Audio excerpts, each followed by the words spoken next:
বিষয়টাকে যে আমাকে পুলিশ খুব সাহসিকতার সাথে কাজ করছে এবং 3 জনকে তারা ধরছে, মাদক উদ্ধার হয়েছে এবং গাড়ি উদ্ধার হয়েছে। এবং যে পুলিশ যে সাহসিকতার কাছে কাজ করছে, দেখেন নিজেদের তারা জীবন বাজি রেখা মাদককে নিয়ন্ত্রণ করার তারা চেষ্টা করছে।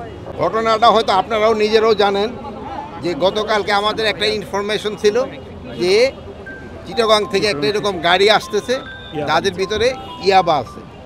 তো এটা আমাদের ডিবির সাথে ইন্টারসেপ্ট হয়েছে ফকিরাপুলের মোড়ে।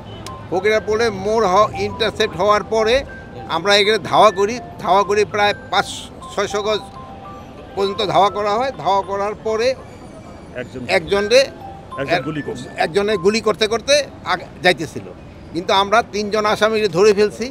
গাড়িটাও আমরা উদ্ধার করতে পারছি এবং 9000 ইয়োবা আমরা উদ্ধার করতে পেরেছি।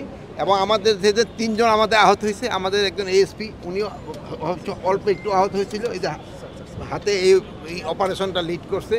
প্লাস আমাদের আরও 2 জন, একজন এএসআই আর একজন কনস্টেবল যে আহত হয়েছে তার পায়ের গুলি লাগছে, ওইটা গত রাত্রে ওইটা রিমুভ করা হয়েছে। ওনারা আমরা এখন পুলিশ হসপিটাল নিয়ে দেবো, উনি সম্পূর্ণ আশঙ্কামুক্ত। এবং আরেকজন এএসআই যে হয়েছে তারটা হয়েছে হলো অ্যাবডোমিনাল এখানে, বাট এটা আল্লাহর রহমত, যেটা অর্গানিক কোনো ইসে লাগে নাই।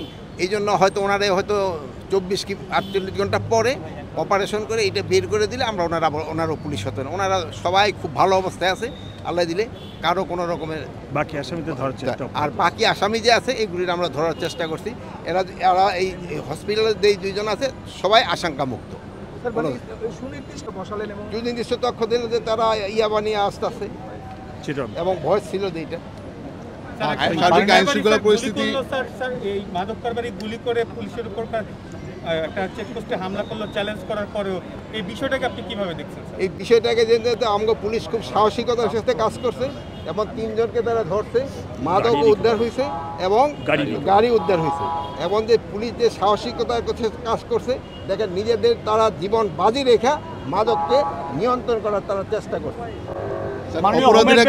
এই অবস্থায় পুলিশের প্রতি নির্দেশনা, পুলিশের যে রাইফেল ইউজ করবে, অথচ সন্ত্রাসী যারা তারা যে ভারী অস্ত্র ইউজ করতেছে, এতে করে কি মনে হচ্ছে?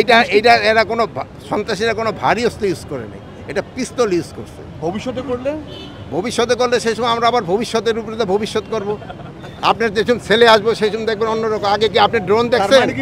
না মাননীয় উপদেষ্টা মহোদয়, আমাদের প্রশ্নটা হলো যে পুলিশের যে জীবনের ঝুঁকি নিয়ে কাজ করছে আপনার বক্তব্য অনুযায়ী, এবং আমরাও তাই দেখলাম, কিন্তু এই যে তাদের জীবন রক্ষা নিয়ে তারা হালকা অস্ত্র নিয়ে যে কাজ করছে। না হালকা অস্ত্র নিয়ে না, যেই পরিমাণ প্রয়োজন অস্ত্র দরকার ওই পরিমাণ প্রয়োজন নিয়ে কাজ করছে। অপরাধীকে অনেক বেশি সুযোগ নিচ্ছে কারা? অপরাধীরা কি অনেক বেশি সুযোগ নিচ্ছে? অপরাধীরা খুব একটা বেশি সুযোগ নিতে পারতেছেন না, এই জন্য যে দেখেন 4 জনের ভিতরে 3 জনকে কিন্তু আমরা আইনের আওতায় নিয়ে আসছি। For more updates, follow us on Facebook, subscribe our YouTube channel, get the latest update on www.daily-sun.com.